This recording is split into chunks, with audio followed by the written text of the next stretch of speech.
as marcas esquecem que, além de a gente fazer ações com elas, a gente também é cliente delas. Então, a gente também tem uma experiência ruim com a marca, a gente também pode levar pro coraçãozinho às vezes e parar ali às vezes de comprar. Então, a gente tem que tomar muito cuidado. O relacionamento com a marca é tudo, né? Todos os funcionários fazem parte da empresa e a gente tem que fazer o melhor aí pra gente fazer as ações de uma melhor forma.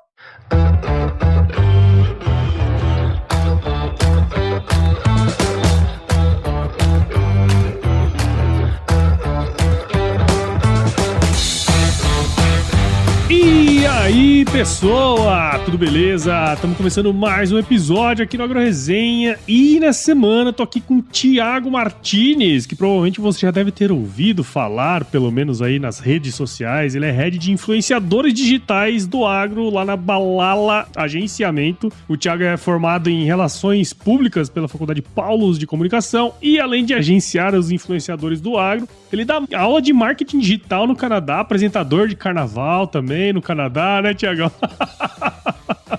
Obrigado pelo convite. E é isso, a gente faz tudo e mais um pouco. O que precisar fazer para a comunidade brasileira eu estou fazendo aqui em Vancouver, e o que precisar fazer para a comunidade aí dos influenciadores digitais do agro, eu também estou de olho aqui do Canadá para deixar tudo organizado. Muito obrigado pelo convite, Paulo. Legal, cara, muito bom. Assim, nós vamos falar bastante sobre isso, né, cara, mas é uma maneira diferente de se comunicar que as empresas enxergaram também, né, e eu acho que você foi uma das pessoas aí que começou esse negócio, especialmente no agro, assim, né? Exato, e o que eu acho mais legal disso é que eu não sabia, a gente vai falar mais sobre isso logo mais, mas quando eu comecei a montar todos esses projetos com as marcas, eu não sabia que eu ia ser o pioneiro a montar esse projeto. E aí eu falo que eu acabei sem querer indo lá com a mina, né? Fui buscar ali o potinho de ouro. Na hora que eu vi, eu falei, gente, olha quanta coisa que tem pra fazer aqui. E é por isso que eu tô apaixonado. Eu falo que o bichinho do agro me picou e eu não saio mais tão cedo, não. Legal, cara, muito bom. Ó, e pra você que tá aí ouvindo, já sabe que no AgroResenha a porteira não tem tramela pra quem busca se informar sobre assuntos ligados ao agronegócio. Então não sai daí, porque esse bate-papo aqui você já viu, né? Tá muito legal. Firma o golpe que nós já estamos de volta aí.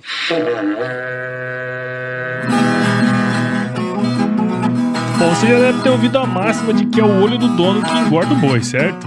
Isso é verdade até certo ponto, afinal, só olhar não adianta nada ser uma boa direção. Com base em valores como honestidade, qualidade, inovação nos produtos e excelência no atendimento, a Nutripura, que há quase 20 anos atua no segmento pecuário, te dá essa direção, oferecendo os melhores produtos e serviços aos pecuaristas, garantindo resultados positivos não só no campo, mas principalmente no bolso. E eu digo isso não é da boca pra fora não, afinal eu trabalhei lá, cara, eu vi com meus próprios olhos a competência técnica e o cuidado com o negócio do cliente. Saiba mais sobre a Nutripura em www.nutripura.com.br e fique ligado nos artigos que saem no blog Canivete, que na minha opinião é o melhor conteúdo sobre pecuária de corte que você vai encontrar na internet. Siga também a Nutripura nas redes sociais, é só chegar lá no Instagram, Facebook, Twitter e YouTube e fique atualizado sobre o que há de mais avançado na pecuária. Nutripura, o produto certo na hora certa.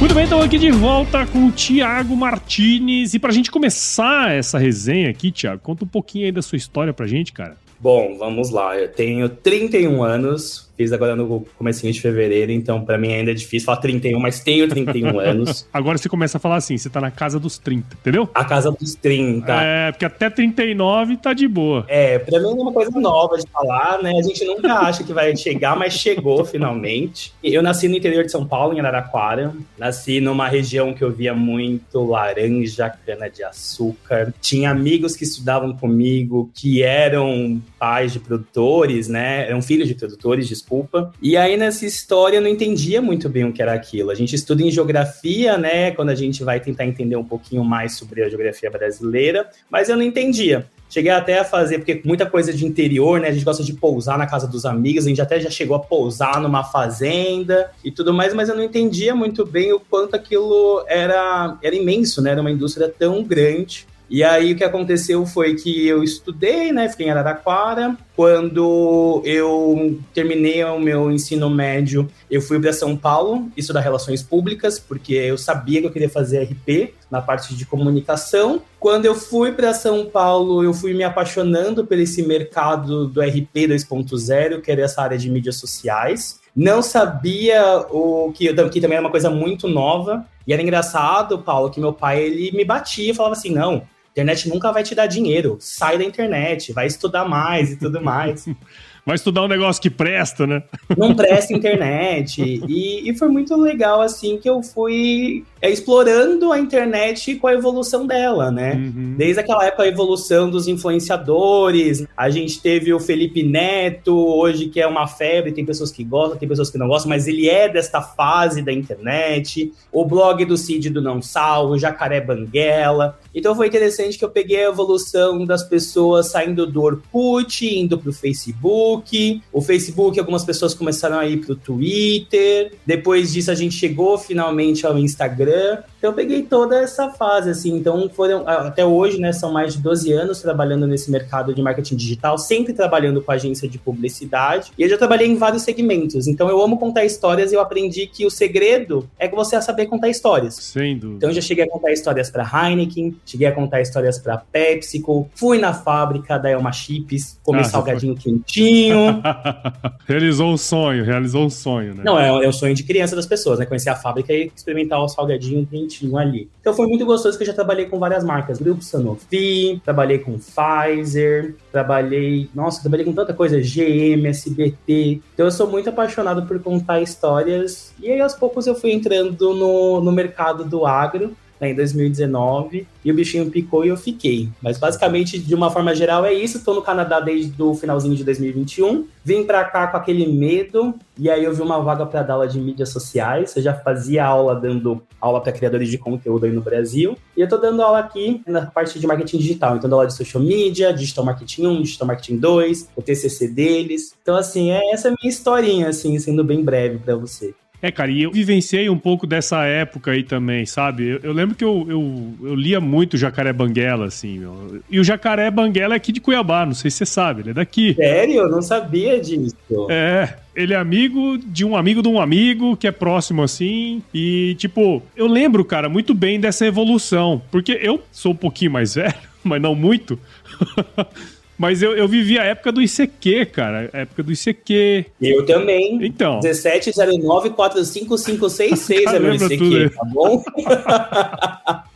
Mas assim, o Mirk, ICQ, né, acho que é ICQ, depois o Mirk, aí depois veio Orkut, né? O MSN. MSN, é isso aí. E tipo, a nossa geração foi vivendo, né? Porque nós nascemos no analógico e fomos nos tornando digitais, né? Internet de escada, né, Paulo? Exato. Internet de escada que a gente entrava meia-noite porque era mais barato. Meia-noite você dava o primeiro pulso e tchau, obrigado, né? Sabe uma coisa interessante que você falou de Cuiabá? Você sabia também que o Reclame Aqui é daí.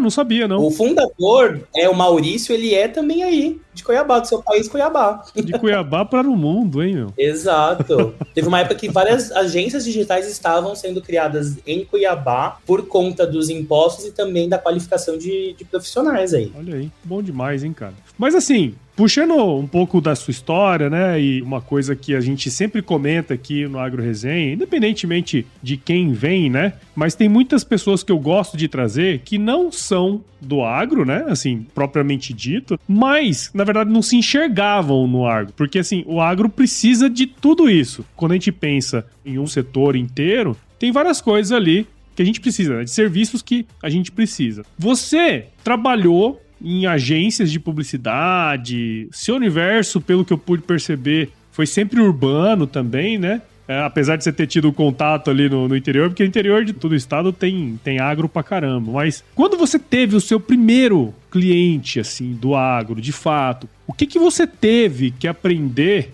pra poder trabalhar? Porque, assim, eu imagino que é um pouco diferente, né? Tanto as pessoas como o produto também que você tá fazendo ali com eles. Eu queria pescar de você, o que você teve que aprender, cara? Bom, vamos lá, Paulo. Então, em 2019, foi quando a House Cricket, que é uma agência de Curitiba, entrou em contato comigo. Aí eu fiz uma entrevista com eles, e era para atender a Corteva, AgriScience. Eu peguei bem a fusão da Dow com a DuPont para marca Corteva. E a parte mais interessante, como eu disse, eu sou muito apaixonado por contar histórias. Então, eu tive sorte que dentro da Corteva tinha a Dani Brito. Um beijo, Dani Brito. E ela sentou uma vez comigo, quando eu comecei a querer entender mais isso. A gente sentou numa sala de reunião, tava com a sala vazia ali. Ela pegou a lousa branca e começou a desenhar, explicando um pouquinho sobre o mercado, né, de defensivos, fungicida, inseticida, falar um pouco sobre sementes, culturas, entender que o cultivo existe, às vezes, a parte da colheita, né, e a parte ali da plantação também tem uma parte ali de processos diferentes em estados.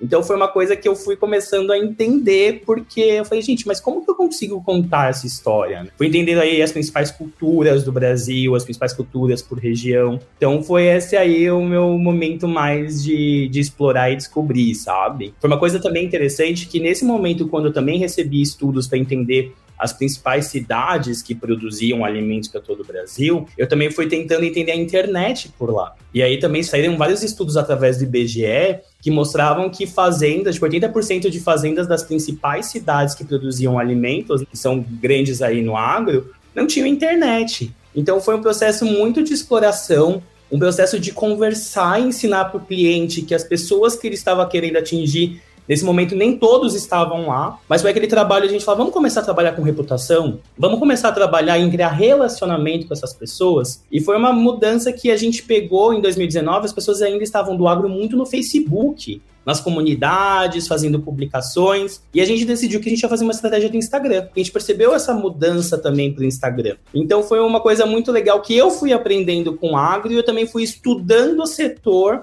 para trazer sugestões. E foi aí também que surgiu a parte da influência. Mas foi um relacionamento muito gostoso em que a gente sentou para aprender.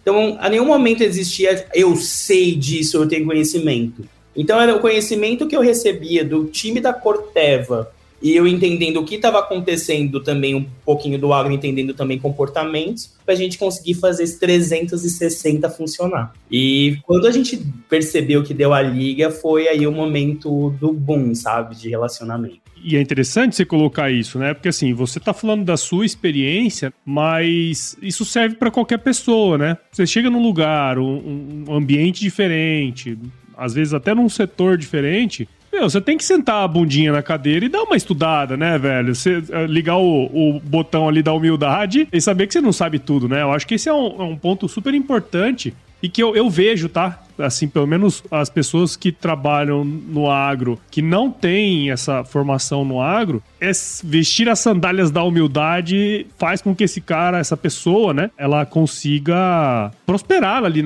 no setor, né? Não sei se você tem essa mesma visão. Eu concordo com você. E o que eu acho mais gostoso é que quando as pessoas que são da cidade, como você disse que eu sou da cidade, eu não tenho vergonha nenhuma de falar, gente, eu sou da cidade e tô aprendendo com o agro, sabe? Eu também sou, tá? Eu também sou da cidade. Fui criado a vida inteira na cidade. Mas eu acho legal a gente ter essa humildade, porque tem muita gente também que quer se comunicar com o agro, e é que você falou assim, ah, não, mas eu sou do interior e eu entendo do agro. Não, você não entende do agro. Você nunca foi numa fazenda, sabe? Aquela coisa de... A gente tem o chá revelação das pessoas, e meu chá revelação é, parabéns, você é da cidade, você pode aprender se você quiser com o pessoal do agro. E o que eu acho interessante é que eu sempre fui muito curioso. Por isso que toda vez que eu trabalhei em agência, eu sempre comecei com uma conta e depois eu fui pegando várias contas para conhecer e estudar. Porque, gente, a cada marca que você atende é uma regra, é um conhecimento, é entender um público totalmente diferente. E o agro foi quando eu descobri, as pessoas da cidade acham muito que entender o agro é fácil. Uhum. Mas, gente, o que eu mais me apaixonei do agro, por isso que eu falo que o bichinho do agro me picou em 2019, e quando eu entrei eu falei, gente, mas tem tudo isso ainda para estudar, tem tudo isso para aprender. Então, assim, você pode ter vivido no agro, mas às vezes você é especialista somente em soja e milho, em grandes culturas. Cara, mas na hora que você, às vezes, precisar bater um papo com o algodão, você vai ter que ou ler artigos, ou conversar com alguém que tá ali mais no dia a dia de algodão. Então, eu sou muito apaixonado por isso. Quando a gente fala de HF, já é uma outra cultura totalmente diferente. Sim. Então, eu acho isso muito legal, porque eu continuo ainda esse entusiasta, esse curioso de tentar entender o que está acontecendo. Então, hoje, os meus influenciadores, eu converso com eles. E a soja, como é cultivada, por exemplo, no Rio Grande do Sul, é diferente da do MT. Até maquinários. Esses dias eu estava fazendo um trabalho para uma empresa de maquinários, e aí eu estava falando com uma influenciadora do MT, ela falou assim, cara, mas eu não tenho esse maquinário aqui. Só que a agência que ganhou a conta de fazer essa ativação dos influenciadores não estava entendendo. Falou assim, não, mas busca aí na sua região. Ah, você não está entendendo. Este maquinário não tem aqui. Eu preciso de maquinários maiores no MT, comparado ao Paraná, comparado ao Rio Grande do Sul. Então, isso eu acho que ainda continua me motivando a aprender, sabe? Mesmo aqui no Canadá, eu ainda quero muito estudar o Brasil. Tenho essa vontade de explorar também aqui. British Columbia é uma área também que tem bastante cultivos, não de grandes culturas, né? Porque aqui neva bastante, esfria bastante. Mas eu quero também começar a entender, sabe? Para ter um conhecimento mais amplo aí do nosso setor. E eu sei que eu vou ficar nessa parte de comunicação. Sim, eu não vou conseguir ir tão a fundo, entendeu? Mas é isso que eu sou apaixonado. Eu vou sempre ter tempo para aprender. Mas olha só que legal, né? O insight que você traz pra gente. Profissionais de comunicação, pelo menos com todos que eu já conversei aqui, eles têm esse lance de ser curioso, né? Porque às vezes, por exemplo, você pega um jornalista. Às vezes o cara vai ter uma pauta de gado aqui agora e daqui 2 horas vai ter uma pauta de HF. Então ele vai ter que mudar o chip ali para conversar com públicos diferentes. Eu acho que esse é o grande brilho do negócio. E eu acho que uma coisa que te fez buscar isso foi trabalhar com marcas diferentes, né? Eu acho que esse é um ponto bem interessante. Eu queria explorar não só as do agro também, né? Mas você começou a trabalhar com micro-influenciadores para uma outra marca, de outro segmento. Explica pra gente, cara, o que é um micro-influenciador, sabe? Tipo, o que é, onde vivem, o que comem.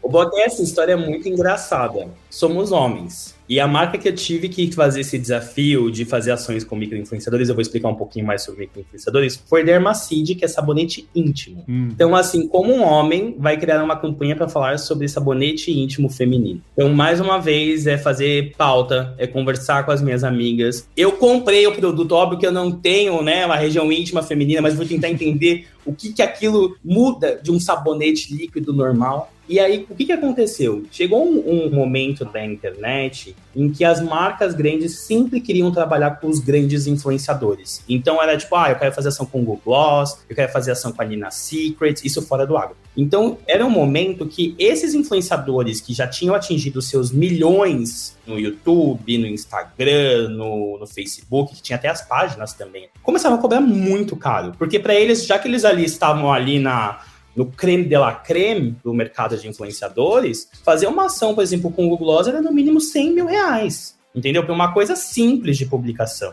Começou a surgir uma estratégia nesse mercado de agência falando assim, tá bom, mas se eu pegasse 100 mil reais, vou dar esse exemplo hipotético do Google Gloss, e contratar vários influenciadores pequenos, será que a gente consegue mais alcance? Será que a gente consegue levar a nossa mensagem para mais pessoas? E foi aí que começou esse boom dos micro-influenciadores, que eram pessoas a partir de 10 mil seguidores, que costumavam cobrar pouco antigamente, porque o que acontece?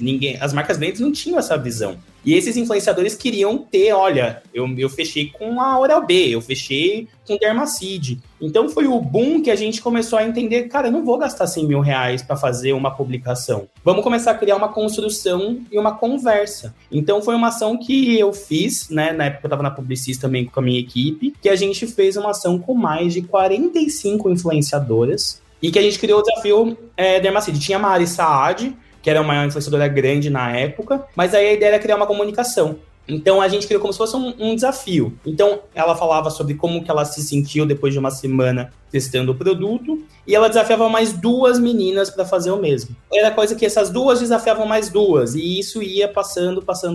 Então foi uma construção que a gente conseguiu, no lugar de uma publicação, foram 30 dias de vários influenciadores falando sobre o assunto. E a gente percebeu que o alcance dessas ações com micro-influenciadores era maior. E outra coisa, é que nem a gente brinca, a gente não acredita que a Xuxa usa Monange. Mas se uma pessoa, na sua base de pessoas que você segue, tem seus 10, 15 mil seguidores, fala, gente, eu uso Monange no meu dia a dia no agro, e você acredita que isso me protege? Você vai acreditar nessa pessoa, você vai querer testar. Então a gente percebeu que as pessoas confiam muito mais nesses micro-influenciadores do que nesses grandes. E aí no agro foi um desafio também que quando a gente falava que a regra era a partir de 10 mil, No agro, a gente começou agora, finalmente, ter influenciadores passando dos 100 mil seguidores. Tem aí dos grandes, a Camila Telles, a Migzine, mas é interessante que a gente teve também, na época, quando a gente começou a fazer essa ação de micro-influenciadores também no agro, a gente foi entender que micro no agro era a partir de 4 mil seguidores. Então é muito legal, porque isso, o que eu acho legal foi, eu peguei esses conhecimentos que eu via da cidade,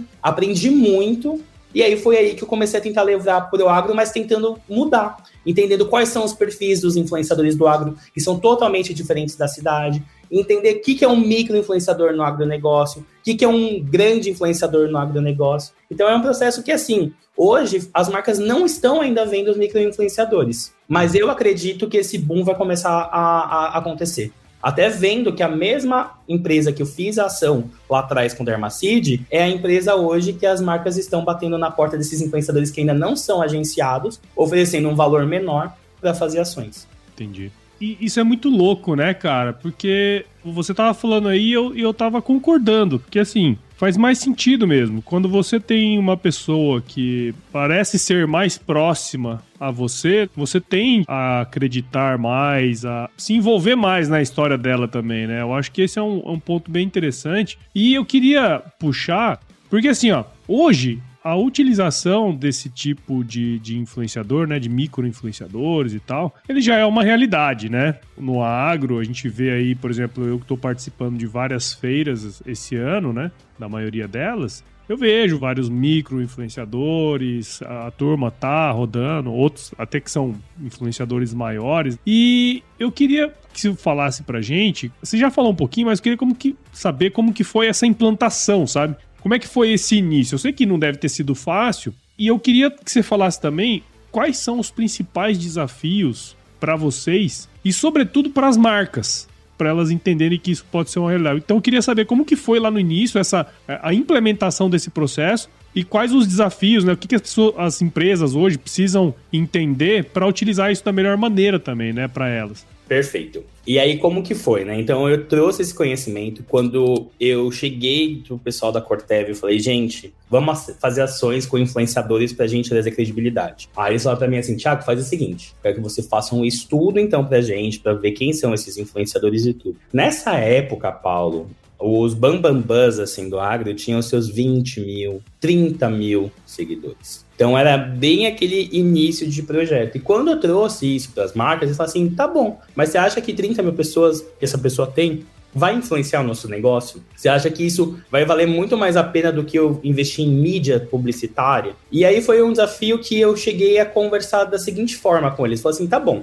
nesse momento essas pessoas pode ser que elas não são influências, porque a gente até chegou a ver a cidade dessas pessoas e conversar com os RTVs e os times locais daquela pessoa falam assim, você conhece fulano? E muitas pessoas não conheciam essa pessoa pelo Instagram ou pelo Facebook. Então a gente chegou num momento que eu falei assim, gente, tá bom, mas quanto que custaria, já que a gente está nessa fase de implementação do Instagram, me mandar junto com um fotógrafo para 5 regiões diferentes e pelo menos trabalhar com 3 culturas em cada região? Não, mas isso vai ser muito caro. A gente não tem como fazer isso pelo Instagram. Vamos usar o famoso banco de imagens, que é o que muitas empresas até hoje fazem. Aí eu falei assim, então vamos fazer o seguinte, a gente vai contratar esses influenciadores nesse começo por 2 objetivos. Primeiro, para eles falarem da nossa marca de uma forma mais simples e que conecta com o público. E segundo, eles vão também mandar pra gente fotos bonitas e fotos da região deles. Então, o início de influenciadores, a gente conseguiu a defesa de levar essa coisa. Vamos usar a imagem deles e usar as fotos bonitas que essas pessoas produzem no campo para o nosso Instagram. E até interessante, Paulo, que nessa época só existiam 2 perfis no Instagram de influenciadores. O primeiro que eu chamo de replicadores. Quem são os replicadores?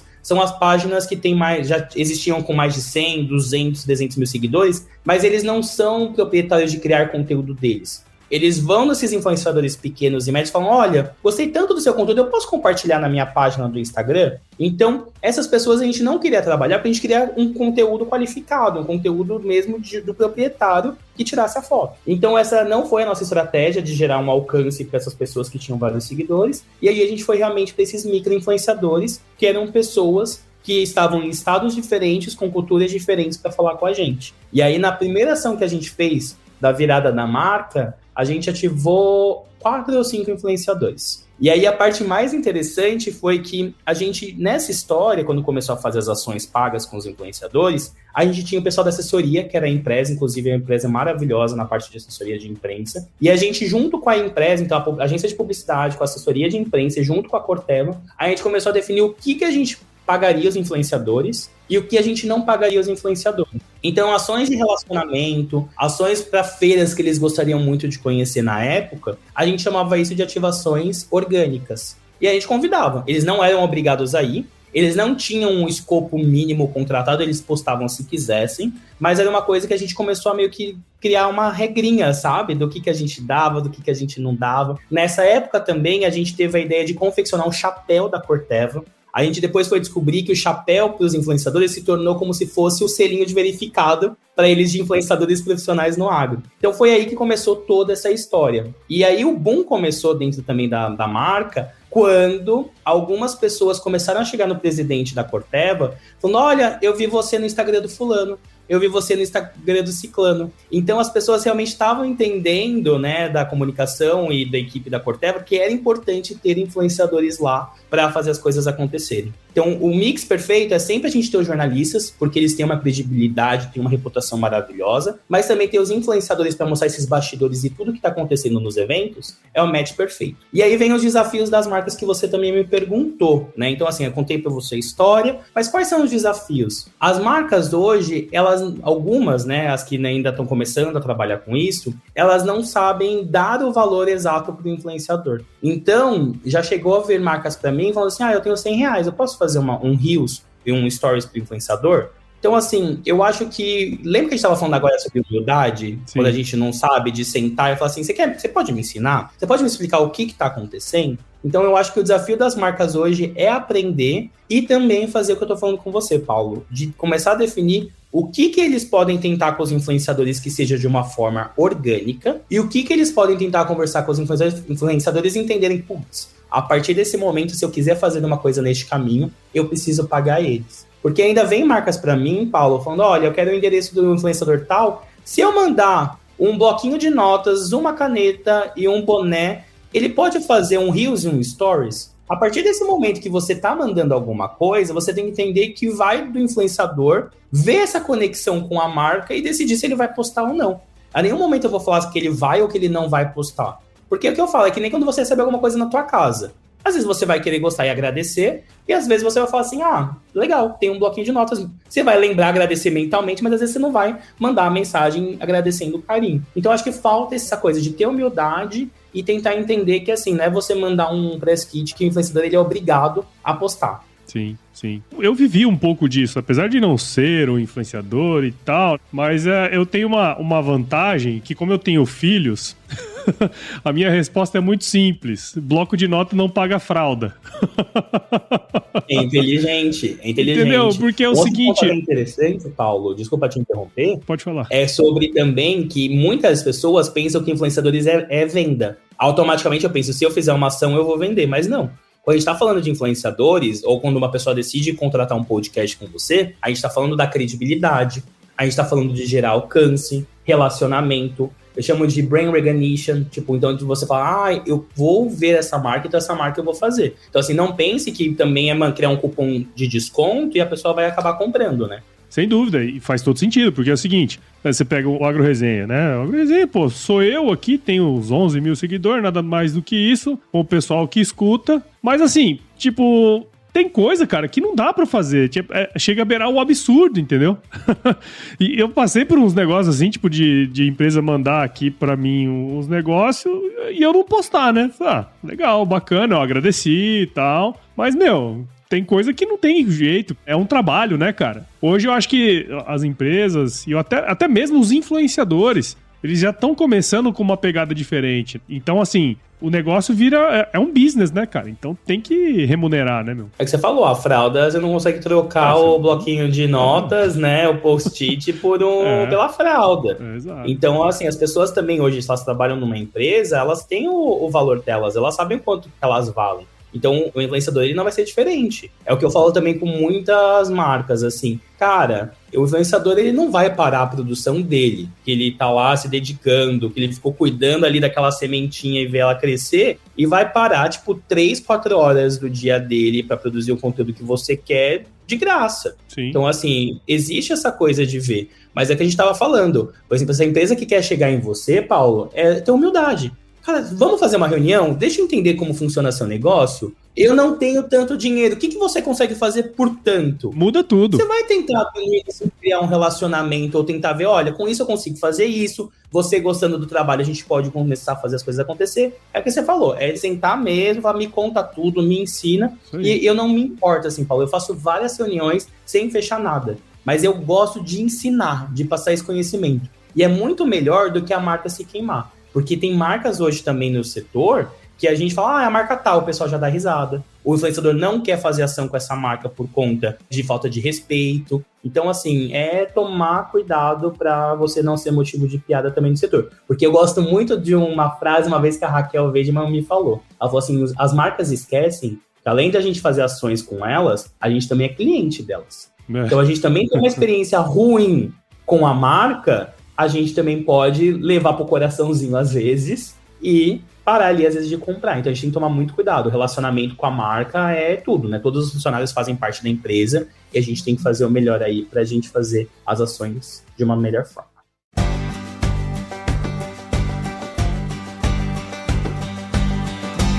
E aí, tá curtindo o bate-papo, cara? Espero que sim. Mas eu tô passando aqui para te dar um recadinho. A missão da Stoller é transformar conhecimento em inovação para a agricultura, gerando valor a todos os envolvidos. Por mais de 50 anos, ela transforma conhecimento em inovação no esforço de impulsionar as culturas a alcançarem seu máximo potencial genético e atingir altas produtividades. E quando se trata de conhecimento, você pode encontrar tudo sobre fisiologia, nutrição e biologia de plantas no podcast Campo On, produzido pela Stoller. Lá, um time de especialistas aborda assuntos relacionados às principais culturas agrícolas e, como você já sabe, você pode escutar quando, onde e como quiser. Aprimore o seu conhecimento no site da Stoller, o www.stoller.com.br. Lá você vai encontrar vários artigos técnicos e o link para assinar o podcast Campo On no Spotify. Lembre-se de seguir a Stoller no LinkedIn, Instagram, Facebook e YouTube. É só procurar por Stoller Brasil. Isso é inovação, isso é Stoller.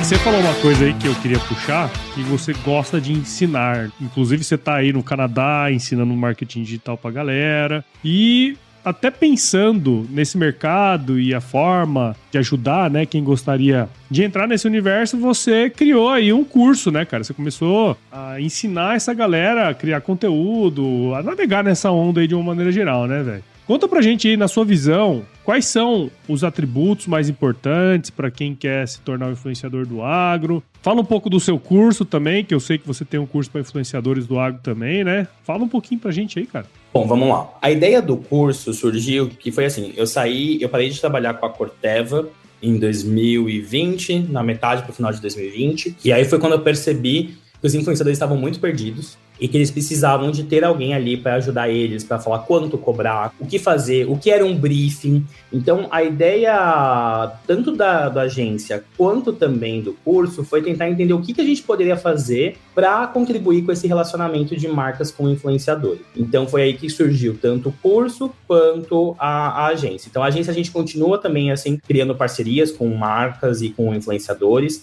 Hoje eu agencio em torno de 30 influenciadores. Lembrando que, gente, não adianta vir falar comigo, sendo que você começou agora a criar conteúdo para internet, e aí você acha que a partir de agora as marcas vão olhar você. Não, começa a fazer conteúdo, começa a criar a base, começa a criar comunidade e tudo mais. Então, pensando até de falar, às vezes, no lugar de falar de não para a pessoa, eu falo, cara, eu tenho um curso, e esse curso ele vai ensinar isso, sabe? Então, o curso, antigamente eu fazia ao vivo, quando eu tinha tempo eu adorava fazer, era uma vez por semana que acontecia, né? Eram 4 aulas ao vivo que a gente tinha, trazia marcas também para bater papo comigo. Só que assim, dando aula em diferentes fusos, o mercado de influenciadores cresceu muito, eu tenho várias reuniões também durante o meu dia, eu percebi que não tinha mais como fazer tantas coisas ao vivo. Então foi aí que eu decidi finalmente criar a cara de pau, depois de muita gente pedir no meu Instagram. E aí eu montei finalmente o curso no Hotmart. E aí eu continuo fazendo o mesmo projeto, que inclusive também são as mesmas aulas que os meus alunos têm aqui no Canadá. Então são 4 aulas divididas. Na primeira aula, eu falo muito sobre essa parte da evolução das mídias sociais, que a gente falou um pouquinho aqui no começo,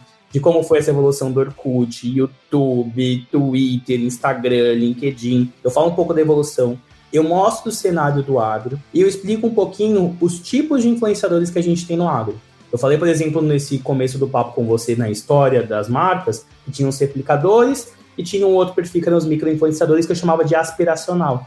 Que são as pessoas que têm fotos bonitas no Instagram, que gostam de tirar foto, mas não gostam de falar muito. Então eu falo um pouquinho mais sobre esses tipos de influenciadores e eu trago esse desafio das pessoas começarem a tentar se identificar e identificar outros perfis para elas aprenderem e saberem aonde elas querem estar. A segunda aula eu falo do conteúdo na prática, Paulo. Então assim, eu vou te explicar como criar uma legenda, como tirar uma foto bonita, como funciona a criação, como criar uma estratégia para produzir conteúdo. O pessoal pensa que a gente acorda todo dia e produz conteúdo. Então, por exemplo, o podcast que a gente está gravando hoje, daqui a alguns dias que vai sair. Então, existe uma estratégia por trás disso. E eu explico para as pessoas como funciona tudo isso. Então, tipo, é um aulão mesmo de criação de conteúdo na prática. A terceira aula, aí eu começo a falar sobre influenciadores mais a fundo.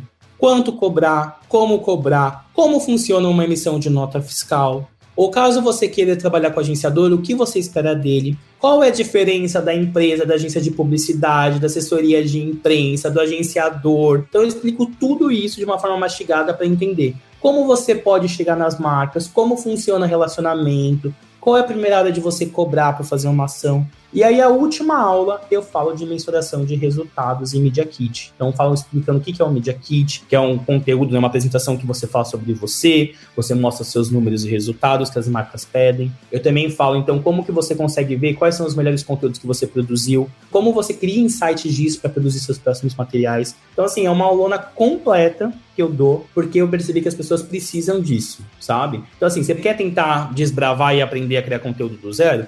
Com certeza, você pode fazer isso, eu vejo que muitas pessoas fazem. Mas assim, você aprender mesmo como funciona esse passo a passo, vai te guiar e vai fazer você errar menos. E aí eu vejo que isso tá dando muito certo, porque hoje eu tenho mais de 300 alunos que fizeram já esse curso, que gostaram. Eu sou daqueles que devolvem o dinheiro se a pessoa não gosta, Paulo. Porque, pra mim, é isso. O meu medo é ser aquele charlatão coach, sabe?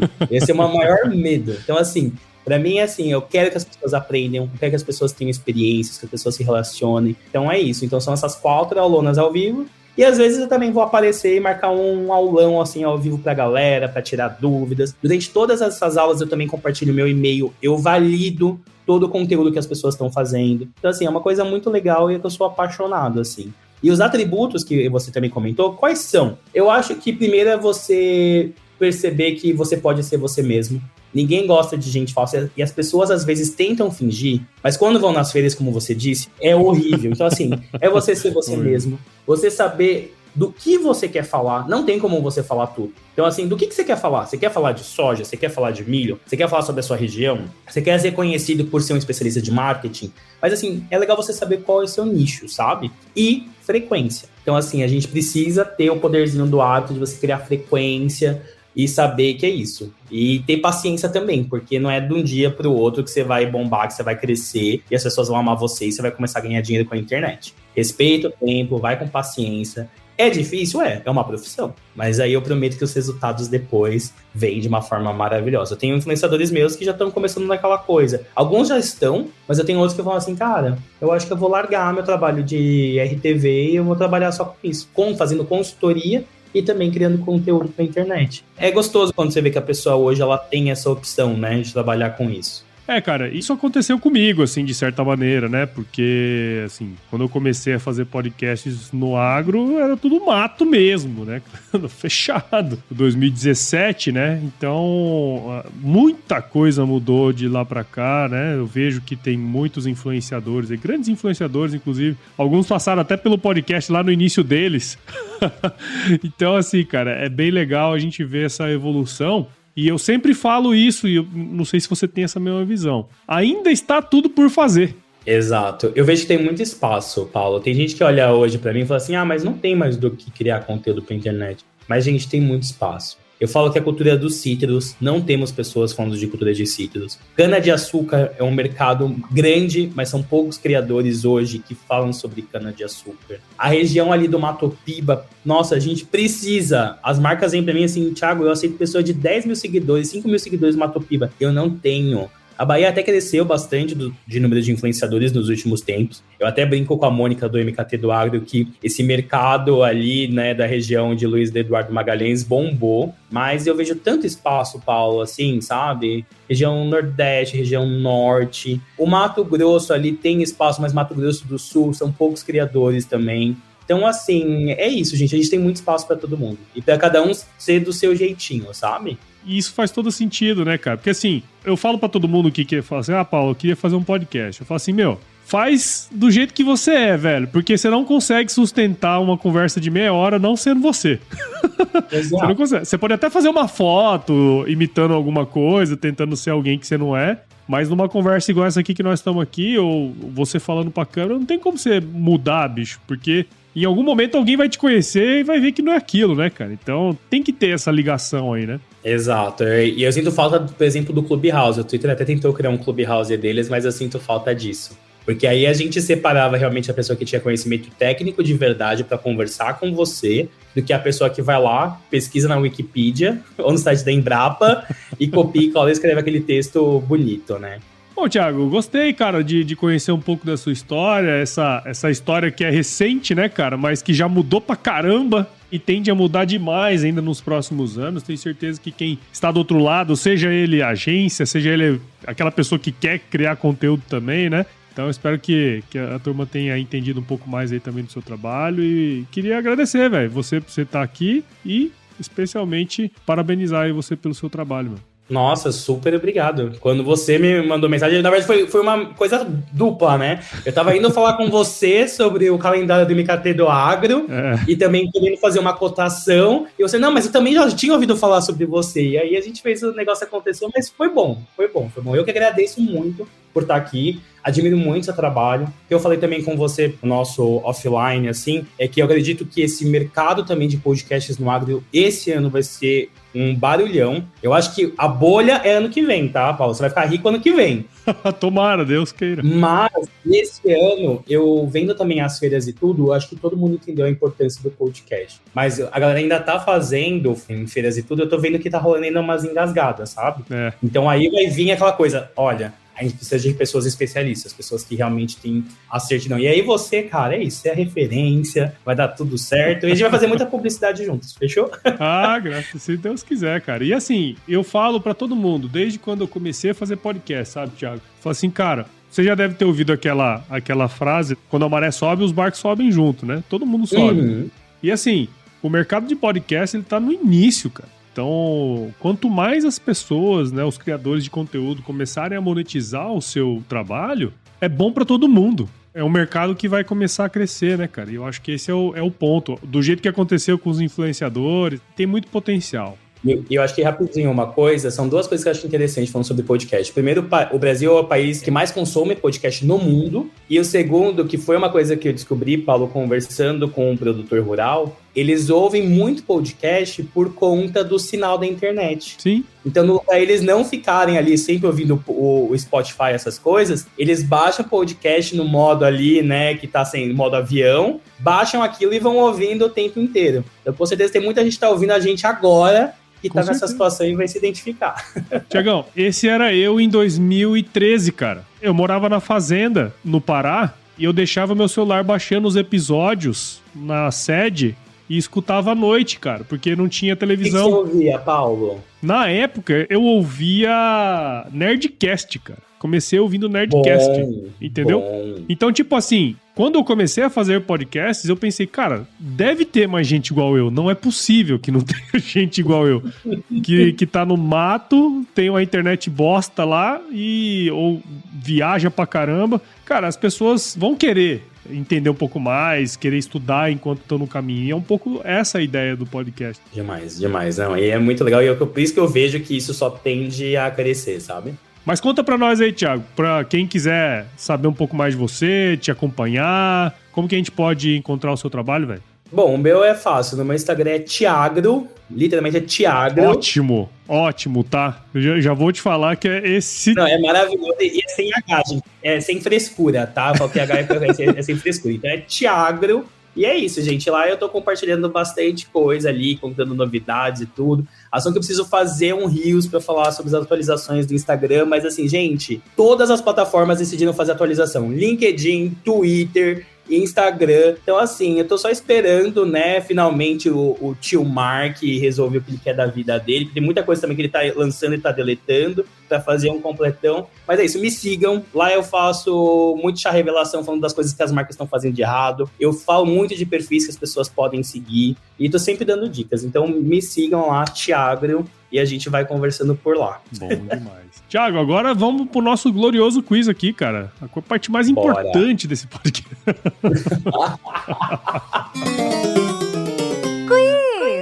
Quiz. Thiago, ó, é tranquilo, cara. Vou te fazer algumas perguntinhas e você responde a primeira coisa que vier à sua cabeça, tá bom? Beleza. Thiago Martinez, qual que é a sua música antiga predileta, cara? Evidências, Chitãozinho Chororó. Eu já cantei no Hard Rock Café de Curitiba. Eu já cantei com o Latino e subi no palco pra cantar Evidências. Então, assim, já cantei Evidências no Canadá, na festa da firma. Tá vendo? Então, assim, Evidências pra mim é um hino atemporal. Tinha que ser o hino do Brasil pra fazer essa união geral de direita e esquerda e todo mundo ser feliz. Evidências. Legal, cara, legal. E fala pra gente aí, Thiago, qual foi o lugar mais legal que você já visitou, cara? Eu vou falar de Costa Rica, porque foi uma viagem que eu gostei muito. Foi quando tava a flexibilização da pandemia, tava uma coisa mais tranquila. E, cara, eu fiquei apaixonado ver aqueles morros, assim, porque, gente, Costa Rica é um negócio que você sobe, desce, assim, estrada. E aí você vê um monte de produção de café. E aí você fala, cara, como aquilo não cai, sabe? Então, eu vou falar isso porque eu me apaixonei muito. Eu já tava entendendo esse mercado do agro e olhar aquilo me deixou apaixonado. Infelizmente, eles não estavam abertos a visitas, né? A visitação por conta da pandemia. Mas eu quero muito voltar pra Costa Rica e, sei lá, fazer uma road trip e ficar gravando, assim, esses espaços de café. Eu brinco, né, que região que tem morro no Brasil é Minas Gerais, né? Eu falo que Minas Gerais, vaca não berra. Você sabe por quê, não? Nessa expressão eu não sei como que é. Se ela berrar, ela cai, né? Porque ela tá na ribanceira. Eu amo o país Minas Gerais, gente. Saudade de comer um pão de queijo de verdade, gente. Legal. E conta pra gente aí, Thiago, na cozinha, cara, qual que é a sua especialidade? Cara, eu tô numa fase aqui porque comida aqui é sempre hambúrguer e pizza. E aí você quer chorar. Tipo assim, quero sair pra comer. Gente, saudade de receber. Saudade de um PF, sabe, Paulo? PFão, né? Mas eu tô numa fase muito de fazer esfirra. É uma coisa tão simples de fazer, eu tô numa fase de fazer esfirra. Faz umas 5 semanas que eu faço esfirra toda semana, assim. Então eu tô na fase de esfirra. Eu tô sendo bem bom, assim, quando você quiser vir pra cá, pro Canadá, vai ter uma esfirrinha te esperando, tá bom? Fechou. E conta pra gente aí, Thiago, indica um livro, cara, algum livro que de alguma maneira aí te ajudou e que você pode indicar pra gente? Bom, eu gosto muito, mas aí eu vou explicar o porquê do Poder do Hábito. Eu sei que é difícil a gente seguir o hábito, as regras, mas independente se você vai conseguir fazer o que o livro tá mandando, que às vezes eu também não sigo e tá tudo bem, eu gosto muito que eles começam a mostrar um pouco de como as empresas e as marcas entendem isso como uma tática inteligente para acostumar o consumidor. Então eles falam sobre pasta de dente, eles falam também sobre coisas de programas matinais. Então, nossa, eu sou apaixonado por esse livro, O Poder do Hábito. Legal, muito bom. E conta pra gente aí, Thiago, se você se encontrasse com o seu eu de 17 anos hoje, cara, qual que seria o melhor conselho que você se daria? Continua sendo essa pessoa louca, que não para, que vai apresentar no Canadá, né?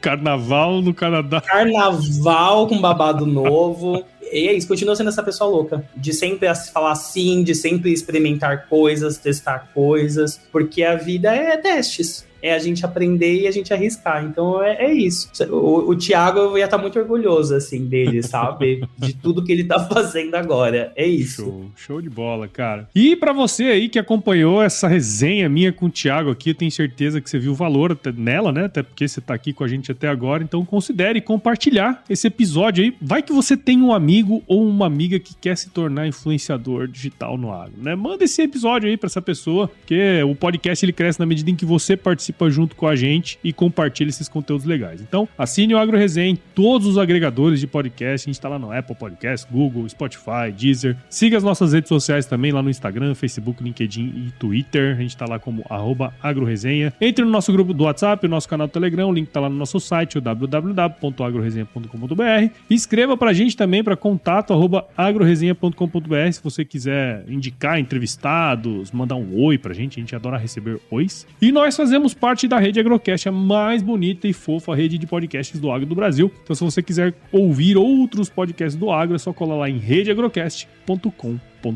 Ô, Thiago, bom demais, hein, cara? Valeu de novo aí, meu, por você ter participado aqui com a gente. Tenho certeza que foi um bate-papo esclarecedor aí pra muita gente.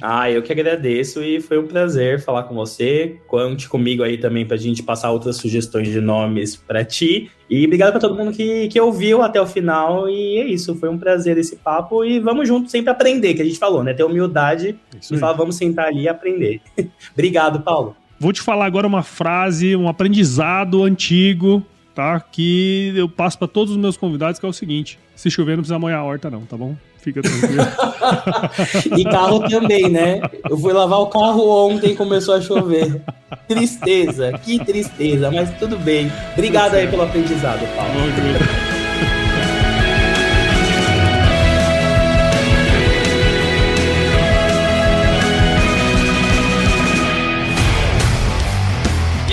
Você gostou desse podcast? Se gostou, considere compartilhar esse episódio com alguma pessoa que irá se beneficiar desse conteúdo e nos ajude a alcançar ainda mais pessoas. O roteiro e a apresentação desse episódio foi do Paulo Ozaki, a produção do AgroResenha e a edição do Senhor A.